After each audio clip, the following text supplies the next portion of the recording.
mojim rodičom.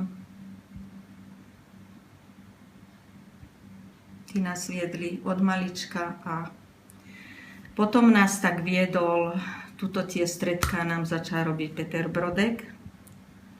Ten bol náš taký domáci priateľ, tu stále. A ako študoval za kňaza až potom, a je stále, sme v takém dobrom kontakte aj s deťmi, aj s nami, však tuto sme mu aj na primicie, všetko sa mu tuto u nás robilo, pieklo, takže on nám veľa dal, aj tieto stredká, duchovné cvičenia s nami robil.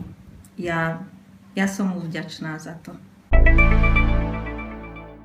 Viete čo, rada som sa modlievala, to sme mali tak zaužívané. Ruženec sme sa chodievali modliť v októbri, aj v tomto postnom období.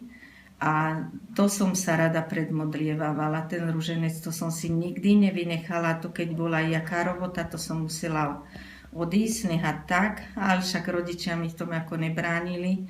Aj Boží hrob som strážívala ako v detstve.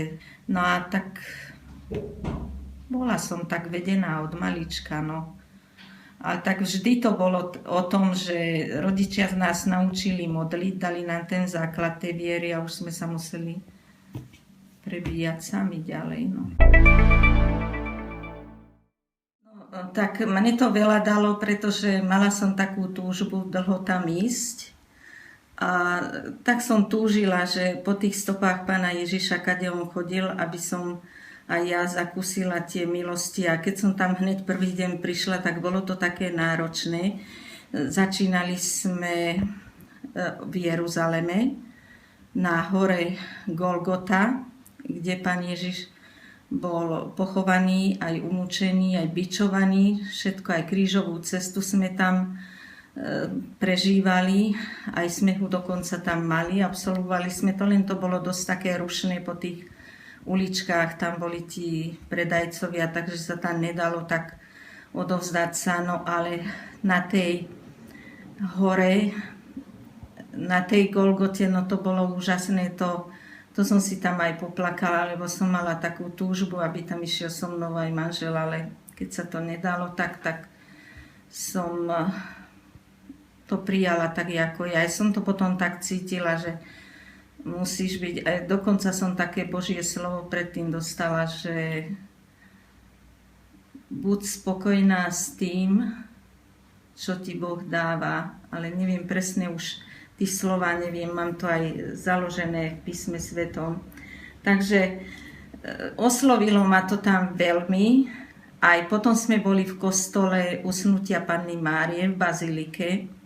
Aj tam som to tak zvláštne som to prežívala, že neviem, no, ja to neviem ani vyjadriť, také pocity, že ťažko, bolo to veľmi náročné, tá cesta pre nás, pre takých krivých, ako som ja. No ale tak som si povedala, že Pane Bože, veď Ty si toľko pre mňa vytrpel, musím to všetko zvládnuť, daj mi, prosím ťa, daj mi tú silu, no tak som to zvládala v pohode. Prišla som taká zmenená, že také zvláštne pocity som mala, aj keď sme išli domov, že už niektorí aj stonali, aj horekúvali, už by mohlo byť toho dosť a čo, a hovorím, však sme tu na to prišli. A keď sme prechádzali cez tie púšte, tak tedy som si povedala, Panna Mária, Ty si takúto cestu kráčala na návštevu svätej Alžbete a my takto stoneme jak nejaký kripli, keby sme ozaj už boli celkom, že však sme tu prišli na iné veci, musíme si to docieliť, musíme si to vyprosiť. Bola to veľmi dobrá žena pokoja, ja som v nej videla takú trpiteľku. A ja som to tak vždy hovorila, že ona trpí za celú dedinu, hadám.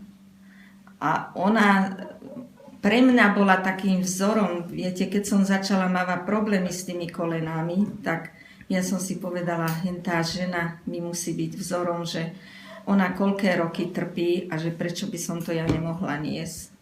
Tak Ja som ho teda mala veľmi takej obľúbe, aj som si ho vážila. Áno, to ma veľmi baví, to rada robím a tak keď to robím z lásky, tak vždy sa mi to aj darí. Keď sa aj niekedy nepodarí, ale tak to príjmem tak ako samozrejme, ale baví ma to. No čo ja viem, no tak venčeky najviac robím, veterníky, ale všetky. Ja to rada robím všetko. A tak rada skúšam aj také nové a keď sa mi to nelúbi, tak to vyhodím, nechám to tak. Všetky.